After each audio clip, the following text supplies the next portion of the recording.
Hello everyone, welcome back to my YouTube channel Himani Biology Hub. In our previous video we discussed about the male reproductive part of flower and in that we discussed about the stamen, microsporangium, the process of microsporogenesis and the structure of pollen grains. Today we are going to move forward toward the female reproductive part of flower and understand the structure of pistil, megasporangium and the process of megasporogenesis. So let's begin and understand these concepts step by step in a very easy manner. Pistil, also called as carpel. In previous videos मैंने आपको बताया था कि pistil जो है female reproductive part है flower का. Parts की बात करें तो पिस्टिल के 3 मेन पार्ट हैं, stigma, style and ovary. Stigma जो है वो स्टिकी अपर पार्ट होता है और ये पॉलन ग्रेन्स को रिसीव करने का काम करता है और ये बाद में पॉलन जर्मिनेशन में हेल्प करता है. पॉलन को न्यूट्रिएंट्स प्रोवाइड करता है और फिर पॉलन के जर्मिनेशन में हेल्प करता है. Next part is style. ये एक ट्यूब लाइक मिडल पार्ट होता है और ये पॉलन ट्यूब के लिए एक पैसेज की तरह काम करता है. Third part is ovary. Ovary हमारा स्वेलन बेसल पार्ट होता है और इसके अंदर हमारे ओव्यूल्स प्रेजेंट होते हैं. जो हमारे ओव्यूल्स हैं वो हमारे प्लेसेंटा से अराइज होते हैं इनसाइड ओवरी. अब जो नंबर है ओव्यूल्स का ओवरी में वो 1 भी हो सकता है या 1 से ज़्यादा भी हो सकता है. जो वीट, पैडी और मैंगो है उनमें केवल 1 ओव्यूल प्रेजेंट होता है और जो पपाया, वाटरमेलन, ऑर्किड्स वगैरह हैं इनमें बहुत सारे ओव्यूल्स प्रेजेंट होते हैं. अगर हम पिस्टिल्स के टाइप की बात करें तो मोनोकार्पिलरी पिस्टिल हो सकते हैं या मल्टी कार्पिलरी पिस्टिल हो सकते हैं. Monocarpellary means, mono means single, इनमें सिर्फ एक कार्पल प्रेजेंट होगा तो इस तरह के पिस्टिल्स को हम मोनोकार्पिलरी पिस्टिल्स कहते हैं. For example P. मल्टी कार्पिलरी में 1 से ज़्यादा पिस्टिल या कार्पल प्रेजेंट होंगे. For example tomato, hibiscus etcetera. On the basis of fusion of carpels, there are 2 type of pistils, syncarpous pistil and apocarpous pistils. syncarpous pistil में एक या एक से ज़्यादा कार्पल्स जो हैं वो आपस में फ्यूज़ होते हैं. फॉर एग्जांपल ये केस होता है हमारा टोमेटो और पपाया में. Second are apocarpous. Apocarpous pistil में हमारे कार्पल्स दो या 2 से ज़्यादा जो कार्पल्स हैं वो एक दूसरे से फ्री होंगे. फॉर एग्जांपल लोटस, रोज़. इनमें इस तरह के पिस्टिल्स जो हैं एपोकार्पस पिस्टिल पाए जाते हैं. Next is megasporangium. मेगास्पोरेंजियम हमारे ओव्यूल को कहा जाता है. ओव्यूल जैसे कि मैंने आपको बताया था एक स्ट्रक्चर है जो कि ओवरी के अंदर प्रेजेंट होता है और ये इसमें हमारा जो फीमेल गैमेटोफाइट है जिसको हम एम्ब्रायो सैक भी कहते हैं वो डेवलप होता है. अगर हम स्ट्रक्चर की बात करें ओव्यूल की तो कुछ इस तरह से ओव्यूल का स्ट्रक्चर होता है. जो फ्लावरिंग प्लांट होते हैं जो हमारे एंजियोस्पर्म हैं इनमें the most common type of ovule is anatropous ovule. Anatropous ovule में क्या होता है, जो ओव्यूल होता है हमारा वो इन्वर्टेड होता है थ्रू 180 डिग्री और इस वजह से जो हमारा माइक्रोपाइल है वो काफ़ी क्लोज आ जाता है फ्यूनिकल के. जो ये माइक्रोपाइल रीजन है ये फ्यूनिकल के क्लोज प्रेजेंट होता है और ये इन्वर्टेड एनाट्रोपस ओव्यूल में हमारा ओव्यूल इन्वर्टेड पोजीशन में प्रेजेंट होगा. अगर इसके स्ट्रक्चर की बात करें तो सबसे पहले हमारा फ्यूनिकल प्रेजेंट होती है. फ्यूनिकल जो है एक स्टॉक लाइक स्ट्रक्चर होता है जो कि ओव्यूल से अटैच होता है, जो कि ओव्यूल को अटैच करता है प्लेसेंटा से. फ्यूनिकल हमारे ओव्यूल को प्लेसेंटा से अटैच करने का काम करेगी. ये एक स्टॉक लाइक स्ट्रक्चर होती है. Second is hilum. This region is hilum. ये पॉइंट होता है where the body of ovule is attach to funicle. उसके बाद हमारे इंटीग्यूमेंट्स आती हैं, आउटर एंड इनर इंटीग्यूमेंट. ये प्रोटेक्टिव लेयर्स होती हैं. Next is micropyle. Micropyle and micropyle जो है वो एक स्मॉल ओपनिंग होती है ओव्यूल के टिप पे। यहाँ पे एक स्मॉल सी ओपनिंग होगी जिसको कि हम माइक्रोपाइल कहते हैं, और इसका फंक्शन होता है कि ये पॉलन ट्यूब को एंटर करने में हेल्प करती है। ओव्यूल के अंदर जो पॉलन ट्यूब है वो इस माइक्रोपाइल रीजन के थ्रू जो है वो एंटर करती है फर्टिलाइजेशन के दौरान। Next is nucellus. न्यूसेलस जो है वो मास होता है टिश्यूज़ का, और ये एनक्लोज्ड होता है इंटीग्यूमेंट से। न्यूसेलस के अंदर हमारा एम्ब्रायो सैक प्रेजेंट होता है। सो हम कह सकते हैं that nucellus are the tissues which surround the embryo sac, and this is embryo sac. Embryo sacs जो है वो फीमेल गैमेटोफाइट है एंजियोस्पर्म्स में। इसके अंदर जो फीमेल गैमेट यानी कि जो एग सेल है वो प्रोड्यूस होगा। So this is the diagram of anatropous ovule which is present in angiosperms. Next is the process of megasporogenesis. The process of formation of megaspores from the megaspore mother cell is called megasporogenesis. megaspore mother cell से megaspore बनने की जो process है उसको हम megasporogenesis कहते हैं। So let's understand this process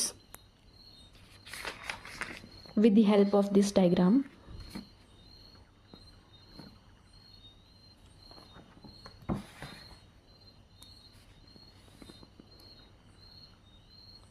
In the nucellus of ovule, a single cell enlarged and differentiate into megaspore mother cells.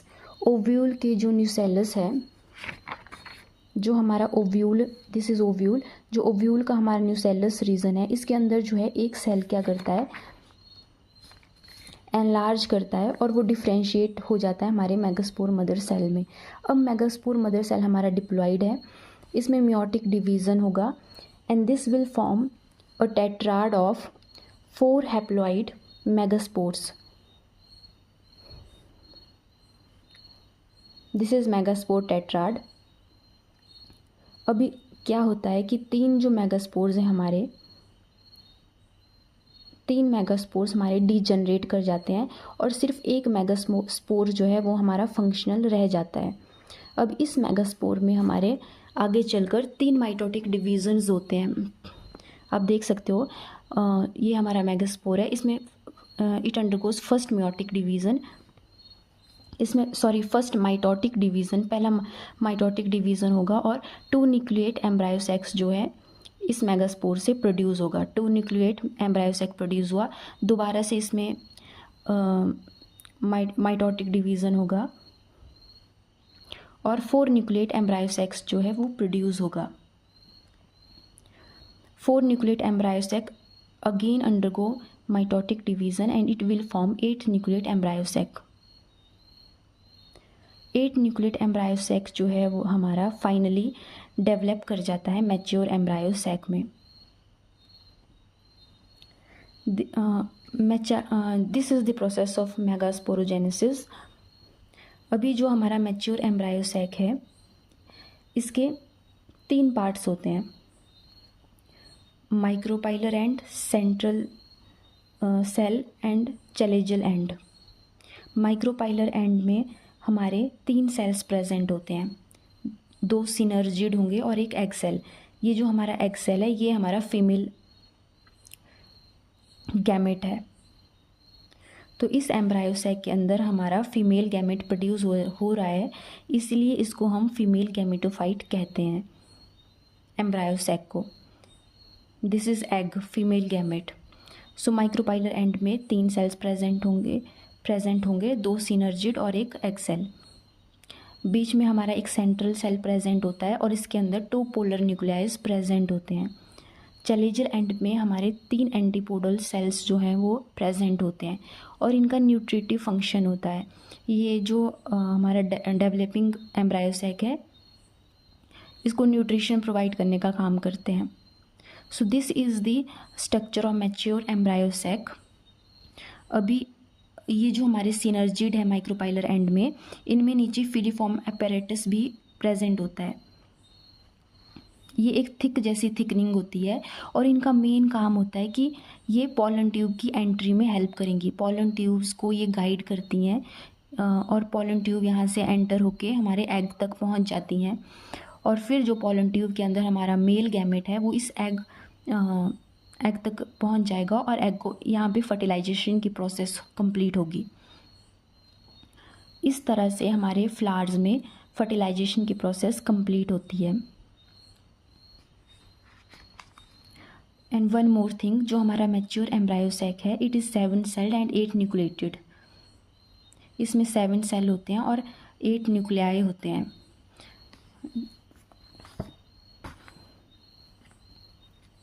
अगर हम सेल की बात करें तो 3 सेल हमारे एंटीपोडल सेल्स हो गए, एक हमारा सेंट्रल सेल है, इसको हम सिर्फ एक ही सेल कंसीडर करते हैं, ये हमारा सेंट्रल सेल है, और 2 हमारे सिनर्जिड ये सेल हैं और एक एग सेल है।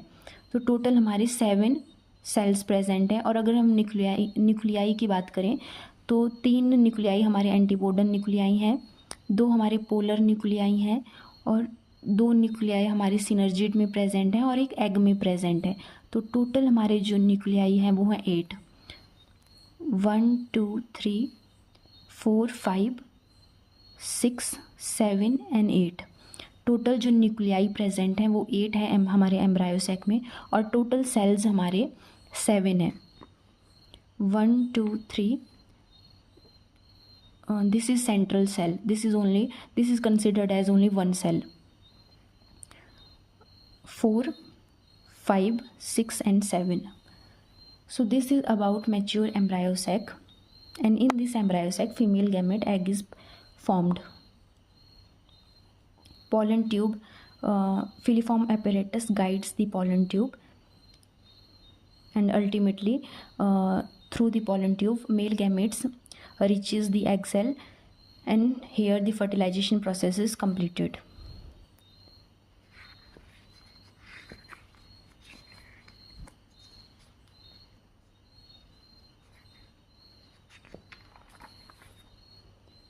ये हमारा स्ट्रक्चर था फ्लावर का। ये हमारा ओवरी थी, ओवरी के अंदर हमारे ओव्यूल थे, ओव्यूल के अंदर होंगे हमारे एम्ब्रायो सैक और एम्ब्रायो सैक के अंदर फॉर्म होगा हमारा फीमेल गैमेट। अब जब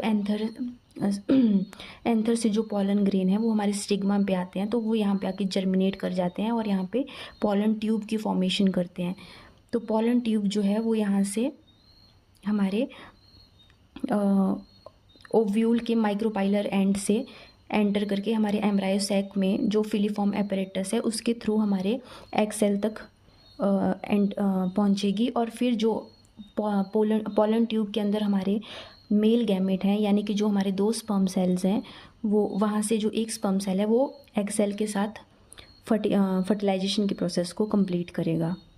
इस तरह से हमारे फ्लावर में फर्टिलाइजेशन की प्रोसेस होती है।